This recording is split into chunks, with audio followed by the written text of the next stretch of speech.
Chapter 381, Casus Belli 2.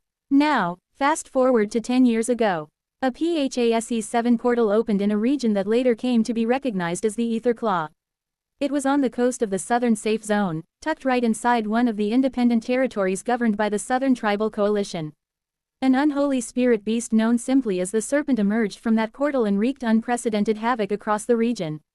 Entire villages were razed in under an hour and thousands of people were brutally murdered.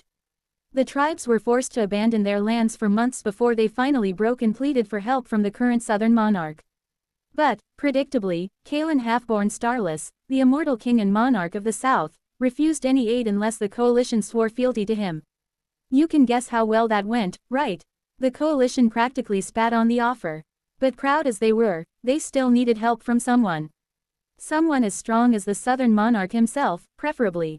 So, they went to the rival of the Southern monarch, the Western monarch, also known as the Sun Sovereign. And he jumped at the chance. Why? Because he knew exactly what kind of leverage the free Southern tribes could provide if they survived intact. Not to mention, a foothold in Ether Claw meant more than just strategic control over Southern trade routes.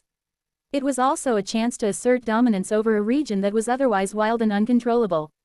So, the Western monarch dispatched my father. Led by his own elite Knight Order, Arthur Kaiser Theosbane fought alongside the tribes to clear the villages of the Serpent's minions and return the people to their homes. He couldn't kill the Serpent itself because the beast was deceptively intelligent. Every time it was on the verge of losing, it would retreat into the spirit realm through the portal it had opened. Then after months of stalking and waiting, it would come out again to strike, go back into hiding, and repeat the cycle. Still, the Southern Coalition survived thanks to that intervention. But the Western monarch, shrewd as he was, didn't leave them independent for long. He negotiated, threatened, and dangled the promise of protection from the Serpent until the tribes agreed to recognize his proxy, my father, as a protector rather than a conqueror. On paper, Ether Claw became a buffer zone, a de facto neutral territory. In reality, it fell under the heavy thumb of the Western monarch. Over the years, my family took matters into our own hands. We noticed the strategic value of the Ether Claw. We noticed that its coastal ports, fertile highlands, and defensible mountains made it a perfect stronghold. So we moved more of our forces there and quietly started reinforcing our position by establishing outposts and embedding loyal families among the tribes. Officially, we were still just aiding them.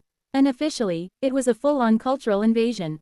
By the time the current head of their tribes, Chief Koff, came to power, Ether Claw had already been under the Theosbane influence, if not direct control, for nearly 7 years. Which is why that young woman's air quotes were so laughable.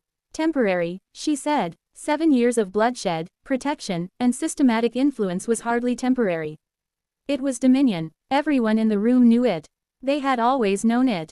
The only difference was that the Southern Coalition had finally gathered enough courage to say it out loud now. But what I couldn't understand was, why? Why were they acting up now? They should have known the Theosbanes would never let go of their territory. The previous Southern monarchs didn't bother with the coalition because none of them wanted unnecessary bloodshed. We were not like that. Uncle Thorax alone was so hot-headed that he would definitely annihilate their tribes if a war was what they wanted. That brought me to my other question. Why did they even want a war with us, knowing all that? And even if, by some miracle, we let go of Ether Claw without killing them all first, who was going to protect them from the Serpent? Oh, and even more importantly, how did they even get a majority vote to support pushing us out? Theosbanes had planted puppet leaders among their tribes. So we should have been able to influence nearly all their decision-making. This matter should never have progressed this far unless the coalition had purged those puppets, cleaning their tribes of our influence and revealing our hand, proving that we had actually been controlling them instead of protecting them all this time. I had no idea how they could have managed that. My father said they had gathered a decent backing, and acquired a few powerful awakened. So this wasn't just their pride speaking. No, this was confidence. Misplaced, perhaps, but confidence nonetheless. My eyes narrowed ever so slightly. Confidence like that doesn't come from nowhere. They wouldn't have provoked the lion in its own den if they didn't believe they had something that could kill it, or at the very least, something that could keep it at bay. Ah, I see now, I mumbled the realization out loud. A monarch is backing them. What? Calliope hissed in shock, snapping her head in my direction. How did you manage to guess that? Oh, So now she was fine with talking. I shrugged. What else would have made them so confident? My father was widely renowned as the strongest hunter to have ever lived. There were only a select few who could truly claim to be his equal, but none who could say they were stronger, except for the 5 monarchs. Well, you're not wrong, Callie sighed and settled her gaze forward. It's the eldest son of the southern monarch.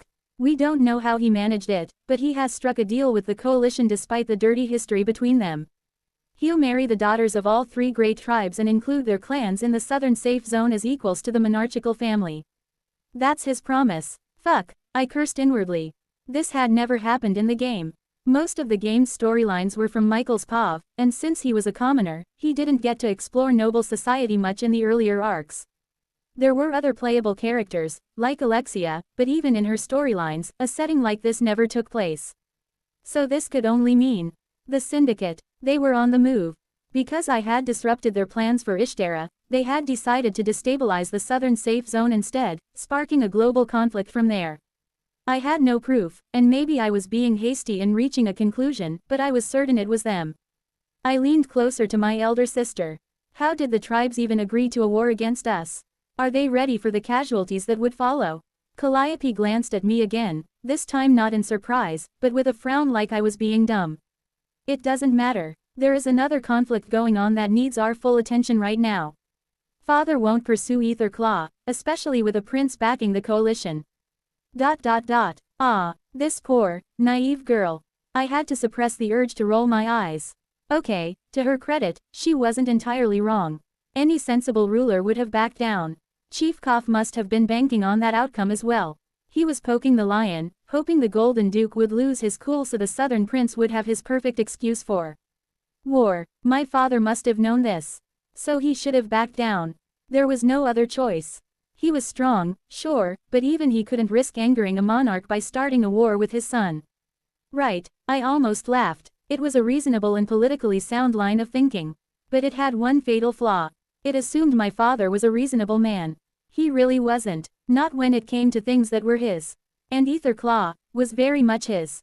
If these 3 had really come to negotiate, my father might have tried to behave. But they were here to intimidate. Fools. As if on cue, a soft exhale left his lips. From the darkness of the throne, my father's voice came amused and tired. Well, this has been enlightening. Tell me one thing, if you don't mind.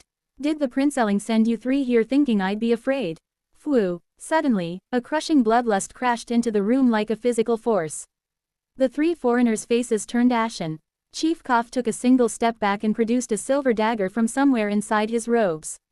Meanwhile, the young woman was instantly shielded by the 3rd man, who swiftly deployed several cards in quick succession. Yet none of my father's knights moved. They knew they didn't need to.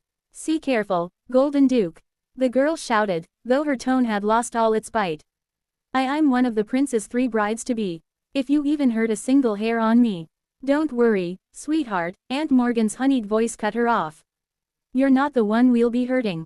Immediately, the tall frame of my Uncle Thorax appeared directly behind Chief Koff, moving far too fast for me to track.